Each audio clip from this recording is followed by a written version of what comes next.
मिस्र की धरती पर एक गहरा सन्नाटा पसरा हुआ था, लेकिन यह सन्नाटा किसी शांति का नहीं, बल्कि डर का था। हजारों हिब्रू लोग मिस्रियों के अत्याचार तले हर दिन कराह रहे थे। सूरज उगते ही उनके जीवन में सुबह की रोशनी नहीं, बल्कि कोड़ों की आवाज गूंजती थी। उनकी पीठ पर निशान और दिल में दर्द भरा हुआ था। उनसे ईंटें बनवाई जाती, पत्थर उठवाए जाते, भारी बोझ ढुलवाया जाता, और दुख की बात यह है कि उनके बच्चे भी उसी गुलामी में धकेल दिए जाते। पर मिस्र का फ़िरौन एक अजीब डर में जी रहा था। उसे लगता था कि अगर हिब्रू लोग बढ़ गए तो वे मजबूत हो जाएंगे, और यही डर उसे एक भयानक फैसला लेने पर ले आया। उसने आदेश दिया, हर हिब्रू लड़के बच्चे को जन्म लेते ही नील नदी में फेंक दिया जाए। ये फैसला सिहरन पैदा करने वाला था, लेकिन किस्मत हमेशा अपने चुने हुए लोगों के लिए रास्ते बनाती है, और जिनको बचाना होता है उन्हें किसी न किसी चमत्कार के साथ बचा लेती है। इसी अत्याचार के बीच एक हिब्रू माँ ने अपने नवजात बच्चे को गोद में लिया। उसकी आंखों में आंसू थे, पर उसके दिल में आशा और परमेश्वर पर गहरा भरोसा। वह जानती थी कि अगर सैनिक उसे ढूंढ लेंगे तो उसके बच्चे का जीवन खत्म हो जाएगा।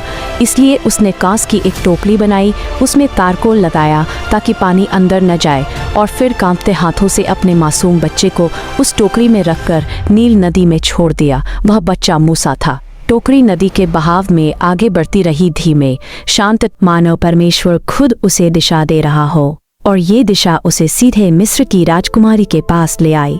जब राजकुमारी ने टोकरी खोली और उस मासूम को देखा तो उसका दिल पिघल गया। उसने बिना सोचे कह दिया, ये बच्चा मेरा होगा।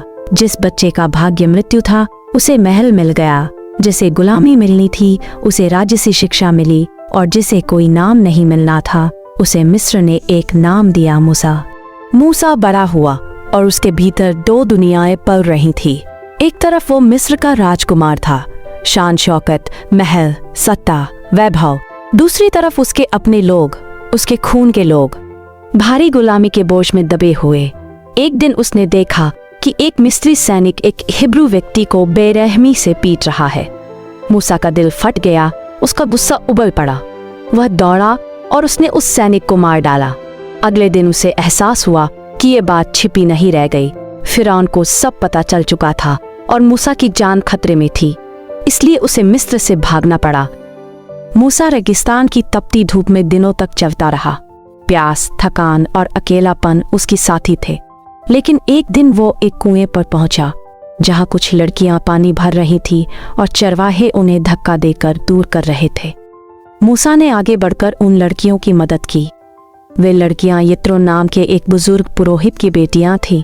यित्रो मूसा के स्वभाव से प्रभावित हुआ और उसे अपने घर में रहने के लिए जगह दी।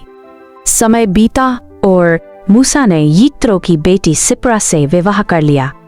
महल का राजकुमार अब एक साधारण चरवाहा बन चुका था, लेकिन परमेश्वर किसी को किसी परिस्थिति में इसलिए नहीं डालता कि उसे वही छोड़ दे।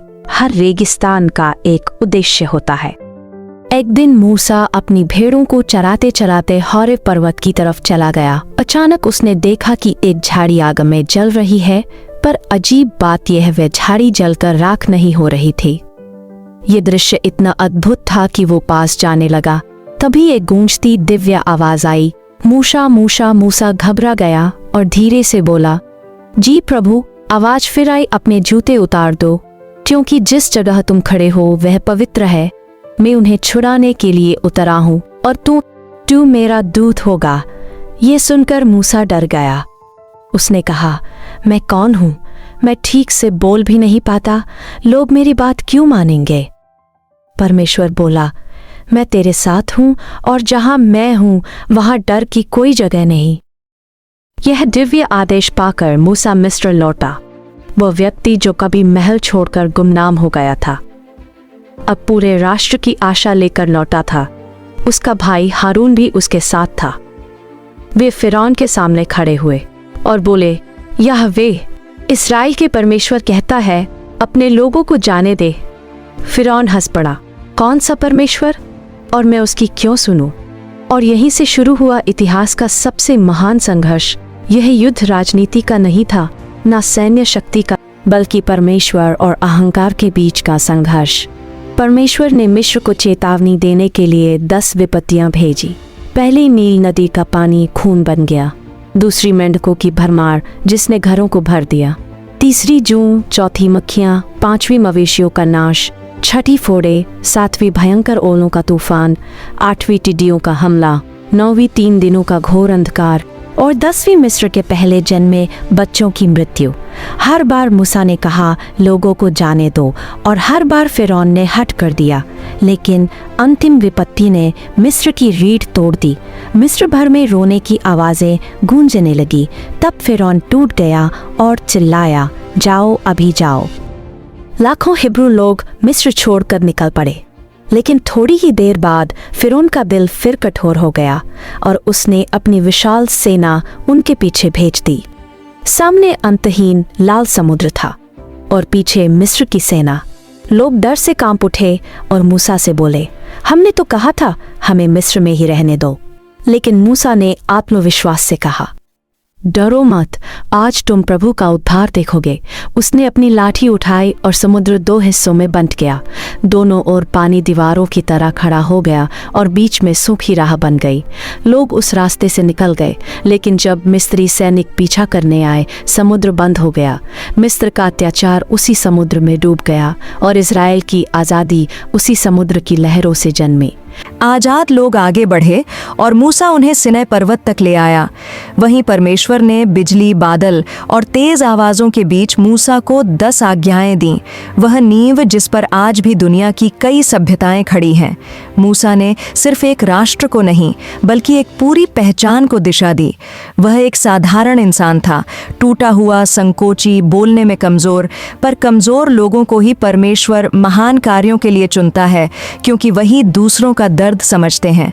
मूसा की कहानी हमें सिखाती है कि चाहे हालात कितने भी बुरे हों, परमेश्वर हमेशा किसी न किसी टोकरी का इंतज़ाम करता है।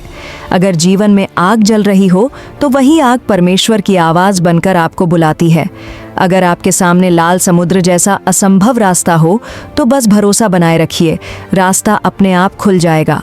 और सबसे महत्वपूर्ण, परमेश्वर कभी कमज़ोर लोगों को नहीं छोड़ता, वह उन्हीं से इतिहास लिखवाता है।